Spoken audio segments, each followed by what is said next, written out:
Bonjour à tous. Je vais continuer l'étude du catéchisme de Spirago. On était rendu après le symbole des apôtres à l'article 1. Article du symbole des apôtres. On va parler de Dieu, de son existence. Donc commençons avec un signe de croix. Donc Père, du Fils et du Saint-Esprit. Amen. Point 1. L'existence d'un être suprême. Les êtres créés nous apprennent qu'il existe un être suprême. Voir Romains 1, chapitre 19, ou Sagesse, chapitre 13, verset 5. On ne voit pas l'âme, mais on conclut à son existence par les actes raisonnables de la personne. De même, on conclut les œuvres de Dieu à son existence, disait saint Théophile d'Antioche. En effet, la terre avec ses créatures, ni les astres du ciel ne peuvent être produits d'eux-mêmes, pas plus que les astres du ciel ne peuvent se mouvoir de leur propre force. L'existence seule des astres nous permet de conclure à l'existence de Dieu.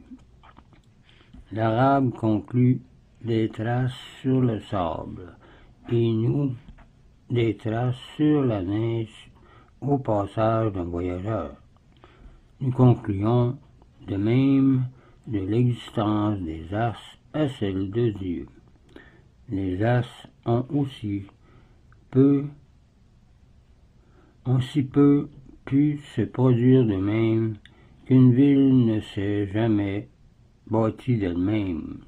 C'est pas un des bâtisseurs. L'astronome Athan Kitchener avait un ami qui doutait de l'existence de Dieu. Il fit faire un beau globe et le mit dans son cabinet. Quand son ami lui demanda d'où il venait, il répondit, « Ce globe s'est fait de lui-même. » Cette réponse fit rire l'ami et Kitchener lui dit, « Ce globe aurait pu se faire de lui-même plus facilement que ces globes là-haut. » Voir Mayer 1, verset 72. Un flambeau ne s'allume pas de lui-même non plus, et quand il est allumé, il s'éteint au bout de peu d'heures. Or, au firmament, lui un flambeau éclatant. Le soleil et les siècles n'ont pas diminué sa splendeur, et on ne sait pas quand il s'arrêtera. Une nuit sereine nous fait apercevoir des milliers et des milliers d'étoiles. Qui les a toutes allumées? Et qui entretient leur merveilleuse lumière, disait Alban Stolk. Voilà pourquoi David s'écriait, « Les cieux racontent la gloire de Dieu, et le firmament publie les ouvrages de ses mains. » Voir Psaume 18, verset 1 ou 19, verset 1. Et Newton se découvrait et inclinait la tête chaque fois qu'il entendait le nom de Dieu. Les êtres terrestres permettent aussi de conclure à l'existence de Dieu. Interroge les animaux, s'écriait Job, et ils te l'apprendront. Les oiseaux du ciel, et ils te le montreront. Entretiens-toi avec la terre, et elle te répondra, et les poissons de la mer te le racontera. Qui ne sait pas que la main de Dieu a fait tout cela? Disait Job dans Job 12, versets 7 à 9. L'immense univers est donc un livre où nous lisons l'immense gloire de Dieu disait Saint-Antoine l'ermite. Si l'on trouvait sur une île déserte une belle statue de marbre, on dirait sans hésiter, il a passé des hommes ici, et si quelqu'un s'avisait de soutenir que la pluie et le vent ont détaché un bloc de la montagne et lui ont donné cette forme, on le traiterait de fou. Mais c'était plus fou encore de prétendre que ce merveilleux univers n'a pas de créateur ou de Dieu, disait Corneille de la Pierre. L'ordre admirable de l'univers permet de conclure donc à un organisateur d'une intelligence supérieure, rien même infini. Et tout d'abord, c'est l'ordre merveilleux de la voûte céleste qui fait conclure à cet ordonnateur. Quand un vaisseau cingle avec assurance vers le port, nous ne doutons pas qu'il ne soit dirigé par un habile pilote, et de l'ordre éclatant de l'univers, nous concluons à cette direction par une sagesse infinie, disait saint Théophile d'Antioche. Soutenir que les astres décrivent leur orbite d'eux-mêmes, c'est soutenir l'insanité d'un vaisseau d'Europe peut quitter un port sans équipage ni pilote, faire le tour du monde et revenir à son point de départ. Cicéron déjà disait: quand nous considérons le firmament, nous arrivons à savoir qu'il est gouverné par une intelligence éminemment supérieure à la nôtre. La Terre aussi présente le spectacle d'un ordre étonnant. L'alternance du jour et de la nuit, des saisons, la structure admirable du plus petit insecte, de la petite plante et surtout du corps humain, admirablement fait, que saint Basile nomme un petit monde, fait conclure à un organisateur d'une raison supérieure. En effet, la plus petite maison suppose un architecte doué de raison. L'horloge la plus simple, un horloger habile.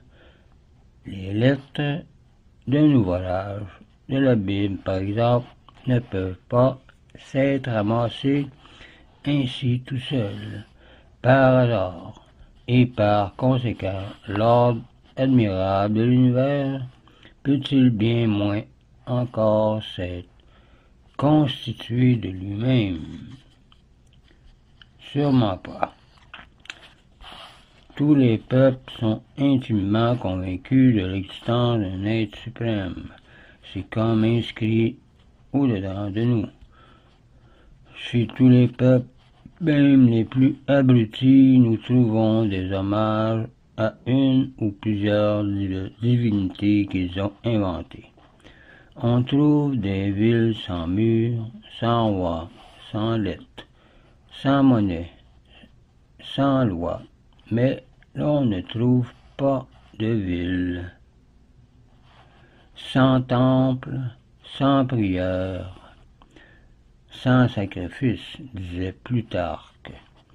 Il dit Cicéron, ce en quoi s'accorde la nature de tous les hommes doit être la vérité. Or, l'hommage à la divinité n'est pas le résultat d'une apparence, comme la rotation du Soleil autour de la Terre, mais le témoignage de la conscience humaine. La connaissance de Dieu est pour ainsi dire innée. Chaque personne, disait saint Jean Damascène, c'est-à-dire que chaque humain y arrive facilement. Les insensés seuls disent « il n'y a point de Dieu » et même dans les psaumes c'est marqué. Ceux qui parlent ainsi, tout en voyant les merveilles de la création, sont des hommes ou des personnes qui ont des yeux pour voir et ne voient point, des oreilles pour entendre et n'entendent point, disait Marc 4, verset 12. Celui qui nie l'existence de Dieu est mûr. Celui qui nie l'existence de Dieu est mûr pour un asile d'aliénés, disait Schneider. Il porte le nom d'athée. Il n'y a d'athée que parmi les esprits orgueilleux, la plupart du temps, ou les personnes de moeurs mauvaises. En se prenant pour sages, ils sont devenus fous ou insensés, disait Romains 1, verset 22. Celui-là seul n'est Dieu qui aurait un intérêt à ce qu'il n'existe pas, disait saint Augustin. Du reste, les athées parlent contre leur propre conviction, car dans de grands dangers, ils invoquent Dieu pareil.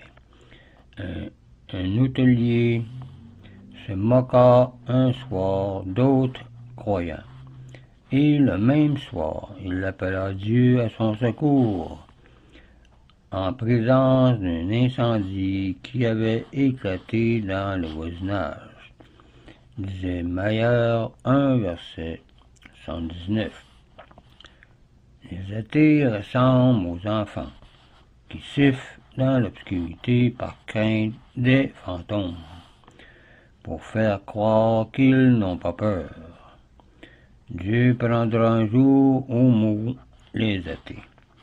Il leur montrera que pour eux, il n'y a pas de Dieu bon ni de bonheur éternel, disait Marie Laterne. Il suffit de se rappeler comment Dieu prit au mot les Juifs, qui malgré tous les miracles, désespérèrent au secours de Dieu contre les Cananéens et souhaitaient de mourir dans le désert, voir Nombre, chapitre 14. Point 2. Deuxièmement, la révélation aussi nous enseigne l'existence d'un être suprême. Dieu a parlé aux hommes en divers temps et en diverses manières, disait Hébreux 1, verset 1, pour se faire connaître à eux. Il apparut à Moïse dans le buisson ardent, et s'appela le Dieu d'Abraham, d'Isaac et de Jacob, pour se distinguer de tous les autres êtres.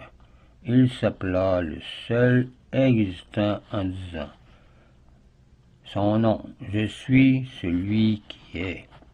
Voir Exode 3, verset 14.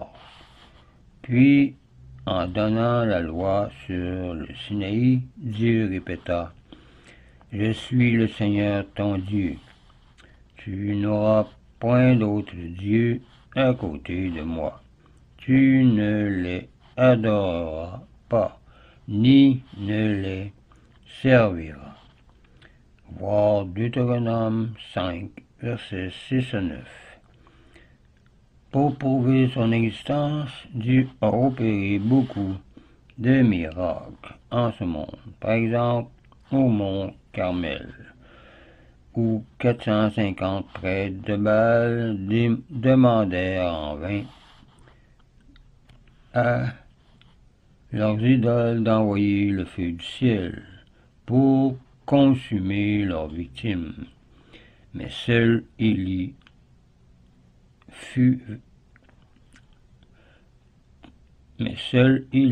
a pu le faire avec le vrai Dieu, tandis que le prophète Élie faisait la même demande au vrai Dieu, fut sur le champ, comme il dit, exaucé. Voir 2 Rois, chapitre 18. Dieu révéla aussi son existence par les miracles opérés pendant la captivité de Babylone. Par exemple, la délivrance des 3 jeunes gens dans la fournaise, de Daniel dans la fosse aux lions. Et il en a fait aussi beaucoup d'autres par la suite, jusqu'à Jésus-Christ. Donc ce serait tout pour cette vidéo. La prochaine fois, on verra le point de vue. On va parler de la nature de Dieu. Ce qu'est Dieu, nous l'apprenons à partir par la création, la créature, mais plus clairement aussi par la révélation divine qu'on a déjà étudié un peu. Donc je vous laisse là-dessus, je vous dis au revoir et union prière.